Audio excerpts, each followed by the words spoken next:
Hello guys, তো চলে এসে আজকে একটা অঙ্ক নিয়ে। এতদিন তো রিজনিং শিখেছিলাম, আজকে একটা ম্যাথ শেখাবো তোমাদের। সুবির দাসের চৌবাচ্চার ম্যাথ। যারা পারো তারা করে অ্যান্সারটা কমেন্টে জানাবে, যারা পারবে না তারা দেখে শিখে নেবে। একদম প্রথম থেকে তোমাদের শেখাবো।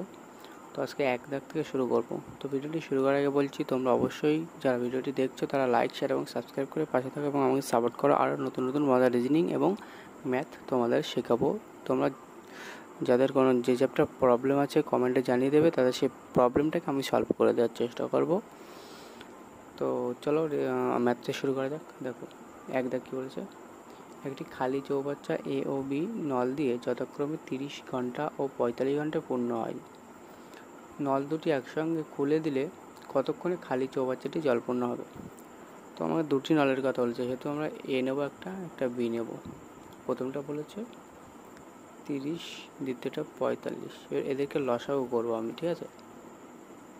30, 45 এদের লসাগু করবে, দেখবে লসাগু আসবে কত, 90 আসবে আমার, ঠিক আছে। এই 90টাকে আমরা এখানে পাতাবো, 90। এই দেখো 30 দিয়ে 90 কাটলে 3 আসে, 45 দিয়ে কাটলে আসে 2। তাহলে এরা মোট কাজ করবে 3 আর 2 মোট 5। তো এই 90টাকে আমরা 5 দিয়ে ভাগ করব, যেহেতু এখানে বলেছে নল দুটি একসঙ্গে খুলে দিলে, তাহলে দুটি নল একসঙ্গে খুলে দিলে 5। এর 5 দিয়ে আমি এইটাকে ভাগ করব, 5 18 90, 18 ঘন্টা আমাদের সঠিক অ্যান্সার হয়ে যাবে। দেখো অপশান সি আমাদের কারেক্ট অ্যান্সার হয়ে যাবে। খুবই সহজই ম্যাথ। আরও ম্যাথ শিখতে চাইলে তোমরা কমেন্টে জানাবে, আমি আরও নতুন নতুন ম্যাথ শেখাবো। আর অবশ্যই তোমরা লাইক, শেয়ার এবং সাবস্ক্রাইব করে পাশে থেকে আমাকে সাপোর্ট করো, অবশ্যই সাপোর্ট করো। Bye guys.